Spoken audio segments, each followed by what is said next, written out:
Good morning students. MA final economics के paper optional 02 labour economics श्रम अर्थशास्त्र की इस क्लास में आप सबका पुनः स्वागत है। इससे पहले की क्लास में हम चाइल्ड लेबर बाल श्रमिकों पर चर्चा कर चुके हैं। आज हम फीमेल लेबर महिला श्रमिकों की समस्याओं पर चर्चा करेंगे।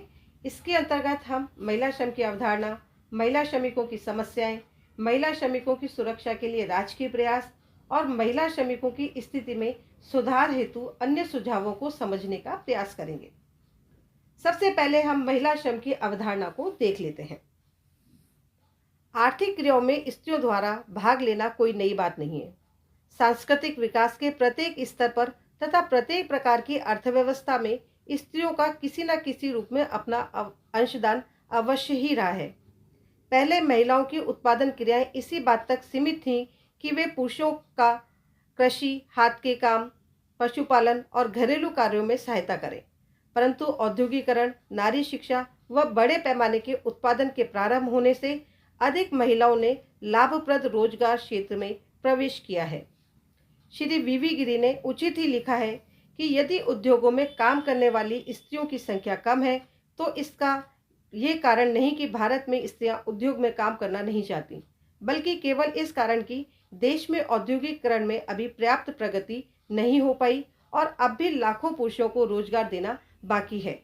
स्त्रियों में भी श्रम शक्ति का विशाल भंडार है और उनमें भी कार्य करने की इच्छा एवं आग्रह दोनों ही विद्यमान है और जब तेजी से औद्योगिकरण करने का समय आएगा तो उनकी सेवाओं का भी उचित प्रयोग किया जा सकेगा।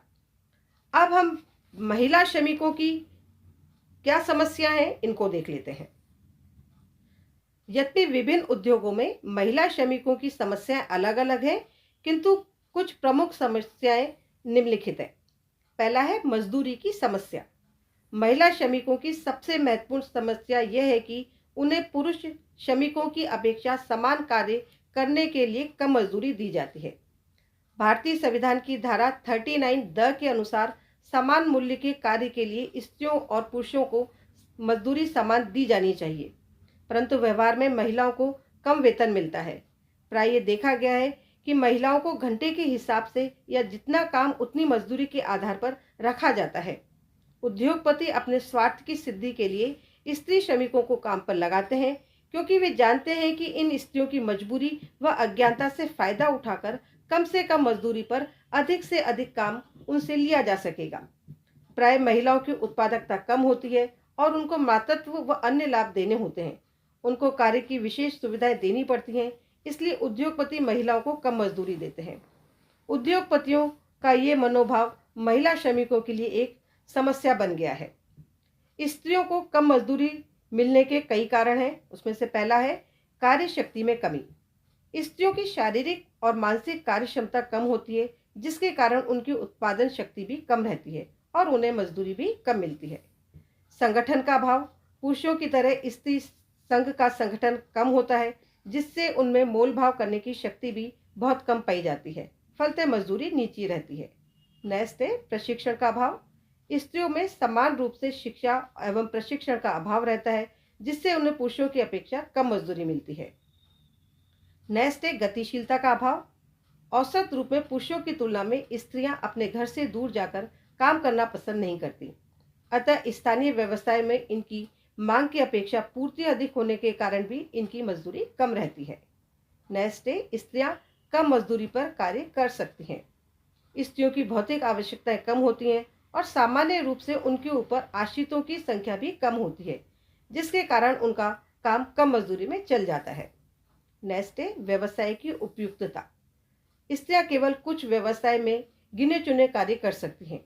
इन व्यवसाय में इनकी मांग की अपेक्षा पूर्ति अधिक होने के कारण भी इनकी मजदूरी कम होती है। नेक्स्ट है अतिरिक्त सहायता। प्राय कारखानों में काम करने वाली स्त्रियां अपनी मजदूरी के अतिरिक्त कुछ सहायता अपने घर से भी प्राप्त करती हैं, जिसके कारण नौकरी पाने का उनका प्रभाव कमजोर पड़ जाता है। नेक्स्ट है अस्थायी कार्य। स्त्रियों का उद्योग में कार्य करना केवल अस्थायी प्रकृति का होता है, क्योंकि प्राय विवाह के उपरांत वे कार्य को छोड़ देती हैं, किंतु पुरुषों के संबंध में ऐसा नहीं होता।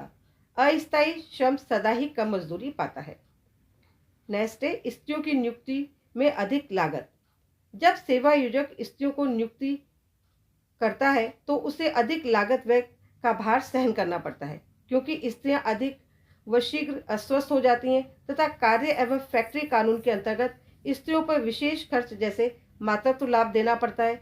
इस कारण सेवा योजक स्त्रियों को कम मजदूरी देते हैं। भारतवर्ष में अब अंतर्राष्ट्रीय श्रम संगठन के प्रयत्नों के परिणाम स्वरूप महिला श्रमिकों को पुरुष श्रमिकों के बराबर ही मजदूरी देने की प्रवृत्ति बढ़ती जा रही है। इसके कई कारण हैं। पहला है न्यूनतम मजदूरी अधिनियम के अंतर्गत न्यूनतम मजदूरी की कानूनी व्यवस्था। दूसरा है औद्योगिक अदालतों अभिकरणों द्वारा दिए गए फैसलों के कारण मजदूरी का प्रमापीकरण हो जाना, जनमत का दबाव, अंतर्राष्ट्रीय श्रम संगठन के प्रयत्न और अभी हाल ही में सरकार ने अंतर्राष्ट्रीय श्रम संगठन के उस अधिनियम को मान्यता प्रदान की है जिसमें पुरुष एवं महिला श्रमिकों को एक समान मजदूरी देने की बात कही है। नेक्स्ट पॉइंट है पुरुषों की भांति कठोर कार्य करना। प्राचीन काल में स्त्रियों से मुख्यतः सहायक कार्य ही लिए जाते थे, परंतु आधुनिक युग में उनसे ऐसे कार्य भी लिए जाते हैं जिनके लिए वे सर्वथा अयोग्य हैं। ये सत्य है कि पुरुषों की भांति महिलाएं अधिक कठोर कार्य नहीं कर सकती, अतः इस बात की आवश्यकता है कि उन्हें ऐसे कार्यों से बचाया जाए जिससे उनको शारीरिक दृष्टि से हानि पहुंचती है। नेक्स्ट पॉइंट है पारिवारिक उत्तरदायित्व। स्त्रियों का एक मुख्य कार्य बच्चों का पालन पोषण आदि का संचालन करना है। महिला श्रमिकों को दो मोर्चों पर कार्य करना पड़ता है, एक तो कारखाने में और दूसरा घर पर। इन दोनों स्थानों पर कुल लगभग दिन में 15 घंटे कार्य करना पड़ता है, जिससे उनका शरीर बहुत अधिक थक जाता है, जिससे उनकी कार्यक्षमता और स्वास्थ्य पर बुरा प्रभाव पड़ता है। मनोरंजन और आराम के लिए उन्हें बिल्कुल समय नहीं मिलता। यही नहीं, महिला श्रमिकों के बच्चे और परिवार बहुधा उपेक्षित हो जाते हैं और इस प्रकार के बच्चे अधिकतर असामाजिक बनते हैं। नेक्स्ट है मातृत्व काल की समस्या। मातृत्व काल के दिनों में महिलाएं कठोर परिश्रम करने में असमर्थ होती हैं और साथ ही उनका स्वास्थ्य भी गिर जाता है। फलतः इलाज के लिए उनको काफ़ी धन की आवश्यकता पड़ जाती है। परंतु भारतवर्ष में गर्भावस्था में महिलाओं को पर्याप्त अवकाश व चिकित्सा तथा आर्थिक सहायता नहीं दी जाती, जिससे उनको शारीरिक हानि होती ही है, उनकी संतानें भी दुर्बल व अनेक रोगों का शिकार हो जाती हैं। नेक्स्ट पॉइंट है दुर्व्यवहार। जिन स्थानों में महिला श्रमिकों का उपयोग किया जाता है वहाँ पर अधिकांशतः उनके साथ दुर्व्यवहार होता है। शायद ही ऐसा कोई औद्योगिक संस्थान हो जहाँ पर व्यभिचार जैसे हीन कार्य को स्थान न मिलता हो। नेक्स्ट पॉइंट है प्रतिकूल वातावरण में कार्य करना। भारतवर्ष में काफ़ी बड़ी संख्या में स्त्रियों को कार्य पर लगाया जा रहा है, परंतु अधिकांश दशाओं में स्त्रियों को अत्यंत प्रतिकूल वातावरण में काम करना पड़ता है, जिससे शरीर और स्वास्थ्य पर बुरा प्रभाव पड़ता है। नेक्स्ट पॉइंट है अनुपस्थिति व श्रम परिवर्तन। महिलाओं में पारिवारिक उत्तरदायित्व, बीमारी व प्रसव आदि के कारण अनुपस्थिति और श्रम परिवर्तन की दरें पुरुषों की अपेक्षा ऊंची होती हैं। विवाह के बाद लड़कियां कार्य छोड़कर चली जाती हैं अथवा किसी अन्य स्थान पर कार्य करने लगती हैं। पारिवारिक कलह आदि के कारण भी उनकी अनुपस्थिति की दर अधिक होती है। अब हम महिला श्रमिकों की सुरक्षा के राजकीय प्रयासों को देख लेते हैं। पहला है कार्य के घंटे। कारखाना अधिनियम 1948, खान अधिनियम 1952 और बागान श्रम अधिनियम 1951 के अनुसार महिला श्रमिकों को संध्या के 7 बजे से प्रातःकाल 6 बजे तक के लिए काम पर नहीं लगाया जा सकता। कारखानों में अधिकतम काम की सीमा 48 घंटे प्रति सप्ताह और बागानों में 55 घंटे प्रति सप्ताह रखी गई है। इसके अतिरिक्त 5 घंटे लगातार काम करने के बाद आधे घंटे की विश्राम की भी व्यवस्था है। खानों के अंदर जमीन के नीचे स्त्रियां काम नहीं कर सकती। नेक्स्ट पॉइंट है स्वास्थ्य और सुरक्षा। बोझा उठाने के लिए देश के लगभग सभी राज्यों में इस प्रकार की सीमा निर्धारित कर दी गई है। प्रौढ़ स्त्रियों के लिए 65 पाउंड, वयस्क स्त्रियों के लिए 55 पाउंड और बालिकाओं के लिए 30 पाउंड। नेक्स्ट पॉइंट है मातृत्व लाभ। भारत के विभिन्न राज्यों ने अपने उद्योगों में काम करने वाली महिला श्रमिकों को गर्भधारण के समय अनेक सुविधाएं प्रदान करने के लिए अधिनियम बनाए हैं। नेक्स्ट पॉइंट है महिलाओं की मजदूरी पुरुषों के समान। एक महत्वपूर्ण कार्य यह किया गया है कि कानून बनाकर 11 फरवरी 1976 से पुरुष और महिलाओं की मजदूरी बराबर कर दी गई है।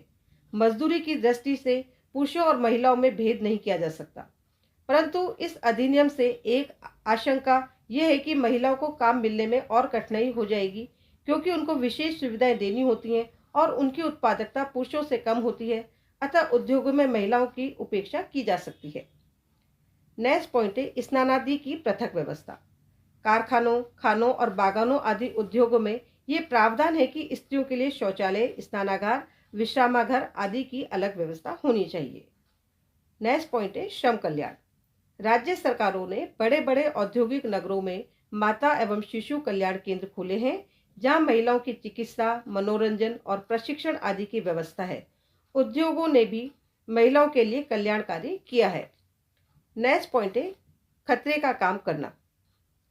कारखाना अधिनियम सन 1948 के अनुसार महिला श्रमिकों को जोखिम वाले कार्यों पर नहीं लगाया जा सकता। इसी प्रकार खानों में भी ऐसे कार्यों के लिए उनकी सेवाओं का उपयोग नहीं किया जा सकता जिससे उनके स्वास्थ्य, सुरक्षा एवं जीवन पर बुरा प्रभाव पड़े। नेक्स्ट पॉइंट है शिशु गृह की व्यवस्था। कारखाना अधिनियम 1948 के अनुसार जहां 50 या अधिक महिलाएं कार्य करती हैं, वहां शिशु गृह होना आवश्यक है। खानों में भी शिशु गृह का होना आवश्यक है। नेक्स्ट है सुरक्षा व दंड। श्रम अधिनियमों के अंतर्गत ये भी व्यवस्था की गई है कि किसी भी स्त्री श्रमिक को प्रसव काल के समय नौकरी से निकाला नहीं जा सकता। प्रसव काल के समय दी गई छुट्टी की अवधि में काम लेना दंडनीय अपराध है। अब हम महिला श्रमिकों की स्थिति में सुधार हेतु अन्य सुझावों को देख लेते हैं। पहला है महिलाओं को प्राथमिकता। कुछ उद्योगों में महिलाओं को ही प्राथमिकता दी जाए, जैसे प्रारंभिक पाठशालाएं, टेलीफोन एवं तार विभाग, अस्पतालों में नर्स एवं परिचारिकाएं, हल्के कुटीर उद्योग आदि। नेक्स्ट है सरकारी कार्यालयों में सुरक्षित स्थान। सरकारी कार्यालयों में महिलाओं के लिए सुरक्षित स्थान होने चाहिए। यहाँ तक कि रेलवे, पोस्ट ऑफिस, प्रशासनिक सेवाओं में भी उनके लिए स्थान सुरक्षित होने चाहिए। नेक्स्ट है कुछ विशेष उद्योगों में सुरक्षित संख्या।